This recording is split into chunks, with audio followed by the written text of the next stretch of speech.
Welcome my friends and followers. I am Dr. R.P. Mondol, psychologist, consultant diabetes, chronic disease and mental health. আমি diabetes এবং diabetes সংক্রান্ত বিভিন্ন ধরনের সমস্যার সমাধান দিয়ে থাকি কাউন্সেলিংয়ের মাধ্যমে এবং হোমিওথেরাপি অনুসারে treat the patient not the disease এই ডিকটাম অনুসারে আমি একজন মানুষকে সুস্থ করবার জন্যে এবং নিরুপদ্রবভাবে মানুষ কীভাবে সুস্থ হতে পারে সামান্য মেডিসিনের মাধ্যমে সেই প্রচেষ্টা চালিয়ে যাচ্ছি। এবং এখানে বিভিন্ন ধরনের যে প্যাথি রয়েছে সে প্যাথির মধ্যে কোনো দ্বন্দ্ব নেই, কিন্তু দ্বন্দ্ব আমাদের সাধারণ মানুষ যারা চিকিৎসকদের মধ্যে রয়েছে সেই দ্বন্দ্বকে দূরীভূত করবার জন্যে একজন পেশেন্টের স্বার্থে তার প্রয়োজনীয় প্যাথি, যে প্যাথিতে তিনি সুস্থ থাকবেন সেই প্যাথি এবং তার সঙ্গে তার লাইফস্টাইল মডিফিকেশন, ডায়েট ইত্যাদির সংমিশ্রণ ঘটিয়ে একজন রোগীকে সুস্থ করার যে প্রয়াস, সুস্থ করার যে কৌশল, সেটা আমরা এই এমডিএল থেরাপির মাধ্যমে দিয়ে থাকি। আজকে ডায়াবেটিস যেভাবে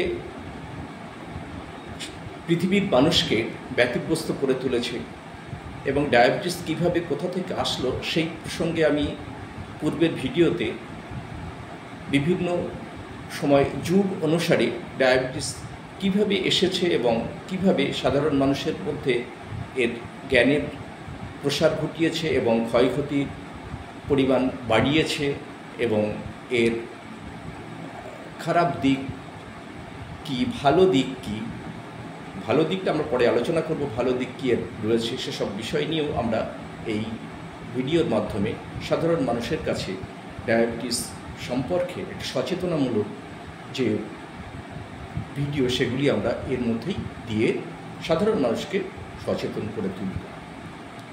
আমরা দেখেছি যে প্রাচীনকালে যখন ডায়াবেটিস বা মধুমেহ রূপে সাধারণ মানুষের কাছে আসতো, মধুমেহ সেটা কি সে বিষয়ে আমি আলোচনা করেছি। আজকে আমি ডায়াবেটিসের ইনসুলিনের পরে, ইনসুলিন আবিষ্কার হয়েছে 1921 সালে, তার পরবর্তী সময়ে আমরা বিংশ শতাব্দীর মধ্যভাগে যে ওরাল মেডিকেশনের ব্যবহার শুরু হয়, FDA ফুড অ্যান্ড ড্রাগ অ্যাডমিনিস্ট্রেটিভের মাধ্যমে তাদের অনুমোদন পেয়ে পৃথিবীর মানুষ এর ব্যবহার শুরু করেন এবং তার ফলে ডায়াবেটিসকে খুব সহজে নিয়ন্ত্রণে রাখা যায় সেই বিষয়গুলি আমরা দেখেছি। আমরা এর পূর্বের ভিডিওতে 3টে গ্রুপের কথা আমরা বলেছিলাম, সালফোনেলারিয়া বিগুয়ানাইট গ্রুপ এবং থিয়াজোডাইন গ্রুপের কথা আমরা আলোচনা করেছি। আজকে আমরা AGI গ্রুপ, আলফা গ্লুকোসিডাস ইনহিবিটার্স, এই গ্রুপের মেডিসিন সম্পর্কে আমরা আলোচনা করব এবং এর দ্বারা কীভাবে একজন ডায়াবেটিক রোগীর সুগার কীভাবে নিয়ন্ত্রণ থাকে সেই বিষয়টি আমরা দেখব।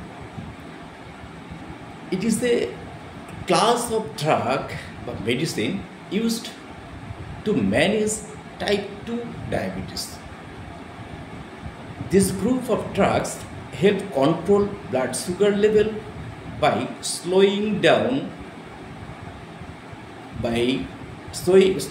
down digestion of carbohydrate and leading to a slow rise blood glucose after meal.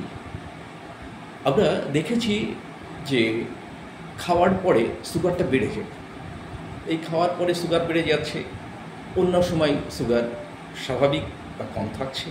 এই বেড়ে যাওয়ার ফলে কিসের ফলে বাড়ছে আমরা এই মেকানিজমটা নিয়ে আলোচনা করব। তার আগে আমরা জানি কেন বেড়ে যায়, এই বেড়ে যাওয়ার সময় কীভাবে কী কাজ করে।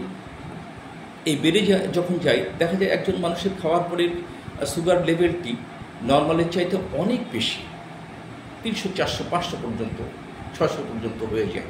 তা সেই সময় তাদেরকে কিভাবে সুগারটাকে কন্ট্রোলে আনা যায়, এই কন্ট্রোলে আনার জন্য এমন কিছু মলিকুল ব্যবহার করা হয় যে মলিকুলগুলি খাদ্য খাওয়ার পরে তাকে ডাইজেস্ট করতে, ডাইজেস্টেশনের ক্ষেত্রে এটা স্লোয়িং এই যে আলফা গ্লুকোসাইডস ইনহিবিটার্স, এই এনজাইম খাদ্য মানে কমপ্লেক্স কার্বোহাইড্রেটকে সিম্পল কার্বোহাইড্রেটে রূপান্তর ঘটাতে ধীরে ধীরে কাজ করে এবং সুগার লেভেলটা বাড়তে দেয় না, চট করে বাড়তে দেয় না। এই মেডিসিনগুলির এই মলিকুলগুলির মধ্যে যেগুলি রয়েছে, সেই মলিকুলগুলির মধ্যে উল্লেখযোগ্য হচ্ছে অ্যাকোরবস, মেগলিটলস অ্যান্ড ভগলিবস।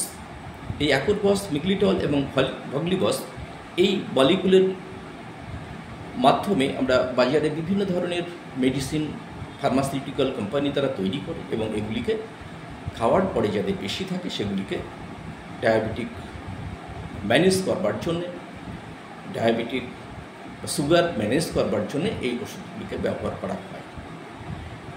তবে এই ডায়াবেটিস ম্যানেজ করবার জন্যে যে ওষুধগুলি আমরা ব্যবহার করে থাকি তার মধ্যে এগুলো উল্লেখযোগ্য হলেও আমরা এমন কিছু কিছু মেডিসিন সাধারণত ব্যবহার করে থাকি। আমরা হোমিও ডিকটাম অনুসারে আমরা কি দেখি যে একজন মানুষের ট্রিটমেন্ট, একজন মানুষের কি কি চাহিদা রয়েছে সেই চাহিদা অনুসারে তার যে চিকিৎসা, সেই চিকিৎসাটা দেওয়া হয়ে থাকে। তার হোলিস্টিক ট্রিটমেন্ট, শুধু তার সুগার কন্ট্রোল করাটাই ডায়াবেটিসের চিকিৎসা নয়। এই চিকিৎসার মূল উদ্দেশ্য হচ্ছে একজন মানুষকে, সুগার রোগীকে কীভাবে সুস্থ রাখা যায়। সুস্থ রাখতে গেলে যে যে বিষয়টি জানার দরকার একজন সুগার পেশেন্ট তার জানার কথা নয়। সুগার যে যে অর্গানগুলিকে আক্রমণ করতে থাকে, যেমন ব্রেন, চোখ, হার্ট, কিডনি, নাক, লিভার ইত্যাদি, এই সমস্ত ভাইটাল অর্গানগুলিকে যাতে ড্যামেজ করে দিতে না পারে, তার কার্যকারিতা যাতে হারিয়ে না যায়, এই জন্য একটা মানুষকে সুস্থ রাখার জন্য এগুলি মাঝে মাঝেই পরীক্ষা করে দেখার দরকার এবং সেইভাবেই একটা মানুষকে উপদেশ দিয়ে তার কাউন্সিলিংয়ের মাধ্যমে খাদ্য খাবার কন্ট্রোল করে লাইফস্টাইল মডিফিকেশনের মাধ্যমে তাকে সুস্থ করা, এই পদ্ধতি আমরা অবলম্বন করে থাকি।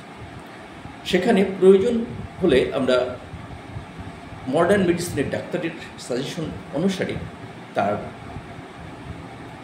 এই অ্যাকোরবস, ভগলিবস ইত্যাদি এই ধরনের মলিকুল সমৃদ্ধ যে মেডিসিনগুলি রয়েছে সেগুলিকে কিছুদিনের জন্য আমরা চালাতে বলে থাকি। সুতরাং এই অ্যাকোরবস এবং ভগলিবস, মেগলিটল এই জাতীয় ওষুধগুলি কী করে help control diabetes by slowing down the carbohydrate. এটা আমরা আগেই বলেছি। কী হচ্ছে, এই খাবার যেটা আমরা খাই, খাবার খাওয়ার সঙ্গে সঙ্গেই তো আমরা সেটা কাজ করে না। খাবারটা আমরা মুখে যখন খাই সেটা পাকস্থলীর মধ্যে দিয়ে যাই, ডিওডেনামের ভিতর দিয়ে স্মল ইন্টেস্টাইনে গিয়ে সেখান থেকে খাদ্যের যে রস, খাদ্যের যে গুণ, সেগুলি আমরা দেখে থাকি যে খাদ্যের থেকে গ্লুকোজ উৎপাদন করে। এই গ্লুকোজ উৎপাদিত হয়ে গ্লাইকোজেন রূপে আমাদের লিভারে গিয়ে সঞ্চিত থাকে এবং সেখান থেকে শক্তিতে কনভার্ট হয়ে আমাদের বিভিন্ন কোষে কোষে পৌঁছিয়ে দেয়, কে রক্তের মাধ্যমে এটা পৌঁছিয়ে যায়। এই সিস্টেমের ব্যাঘাত সৃষ্টি হলেই তখন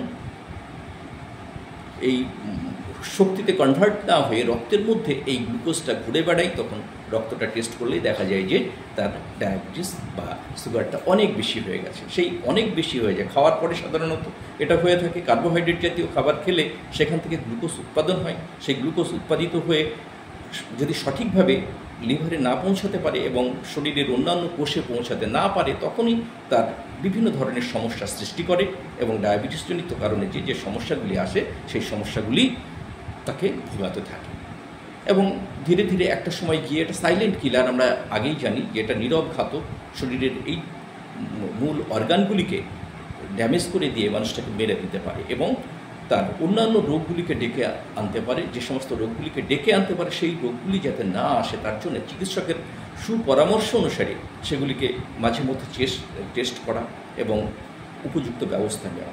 সেখানে আমরা এই থিওরির মাধ্যমে, হোমিও থেরাপিউটিক যে ট্রিটমেন্ট আমরা দিয়ে থাকি সেখানে treat the patient not the disease.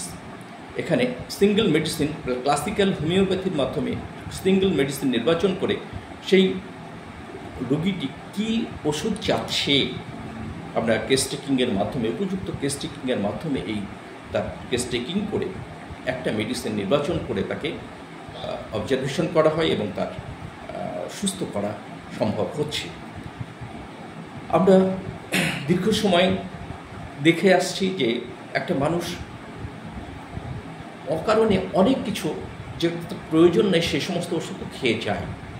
সেগুলির ক্ষেত্রে আমরা যাতে অতিরিক্ত ওষুধ না খেতে হয় এর জন্য তার লাইফস্টাইল মডিফিকেশন করা, এই সমস্তগুলি আমরা করে থাকি।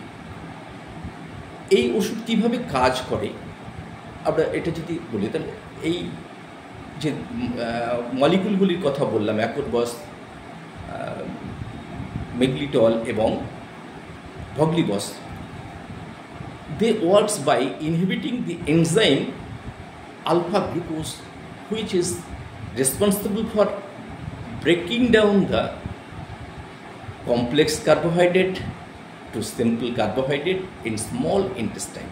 আমরা ক্ষুদ্রান্ত্রের মধ্যে এই যে প্রক্রিয়াটি, বিভিন্ন ক্ষুদ্রান্ত্রের মধ্যে আমরা ক্ষুদ্রান্ত শুরু হয় ডিওডোনাম থেকে, ইলিয়াম, জেজুনাম, কোলন থেকে রেকটাম পর্যন্ত এই যে খাদ্য খাওয়ার পরে তার বর্জ্যরূপে যে পদার্থ স্টুল রূপে যেটা বেরিয়ে যায় এবং তার ছাড়া যেটা আমাদের শরীরের মধ্যে শরীরকে এনার্জি সাপ্লাই দিতে সাহায্য করে, এই প্রসেসের বিঘ্ন ঘটলেই সুগার ঘটে, সেটা আমরা জানি। এবং সেই ঘটনাটা যাতে ধীরে ধীরে ঘটে, সুগারটা হঠাৎ করে বেড়ে না যায়, অপরপক্ষে সুগার কমে গেলেও বিপদ ঘটতে পারে, সেই সমস্তগুলি যাতে না ঘটে তার জন্য আমরা যে ব্যবস্থা গ্রহণ করে থাকি সেটাই হচ্ছে চিকিৎসা। এবং সুগারজনিত কারণে কী কী সমস্যাগুলি আসে সেই সমস্যাগুলি যাতে না আসে, তাহলে সেই চিকিৎসাটাই আমরা দিয়ে থাকি। আজকে আমরা যে গ্রুপটা সম্পর্কে আলোচনা করলাম, AGI আলফা গ্লুকোজ ইনহিবিটরস, এই গ্রুপ নেক্সট আমরা ভিডিওতে আলোচনা করব, যেখানে DPP-4 এবং SGLT2 গ্রুপ, যেগুলি আধুনিক মানে 4th জেনারেশনের মেডিসিন। এই মেডিসিনগুলি খুব সুন্দরভাবে ডায়াবেটিক পেশেন্টকে সুস্থ রাখে এবং শুধু সুস্থ রাখে না, ডায়াবেটিস জনিত কারণে যে সমস্যাগুলি আসে সেই সমস্যাগুলিকে থেকে দূরে থাকতে সাহায্য করে। এবং তার সঙ্গে আমাদের এই হোমিওপ্যাথির ডিকটাম অনুসারে treat the patient not the disease, আমরা ডিজিজের গুরুত্ব না দিয়ে মানুষটার গুরুত্ব দেওয়া হয়। মানুষ কি চাচ্ছে, তার কি প্রয়োজন, সেই অনুসারে তাকে নির্দিষ্ট ওষুধ নির্বাচন করে নির্দিষ্ট শক্তিতে সেটা প্রয়োগ করলে মিরাকল রেজাল্ট দেয়। আমরা দেখছি, আমরা তার প্রমাণ পাচ্ছি এবং মানুষ উপকৃত হচ্ছে। আপনারা এই ভিডিওটি যদি ভালো লাগে একটা লাইক দেবেন, সাবস্ক্রাইব করবেন, আর 5 জন মানুষের কাছে পৌঁছে দেওয়ার জন্য শেয়ার করবেন, তাহলে হয়তো আমার এই ভিডিওটা হোমিওপ্যাথির মাধ্যমে যে চিকিৎসা করা সম্ভব এবং হোমিওপ্যাথি তাকে শুধু সুগার কমানো নয়, সুগারজনিত কারণে অন্যান্য যে সমস্যাগুলি আসে সেগুলি থেকেও দূরে রাখতে সক্ষম হবে। এটা বলে আমি আজকের ভিডিওটা শেষ করছি। নেক্সট ভিডিওতে আমরা DPP-4 গ্রুপ সম্পর্কে আলোচনা করব এবং তারপরে আমরা কিভাবে কাজ করে সেটাও আমরা দেখাবো। নমস্কার, ভালো থাকবেন।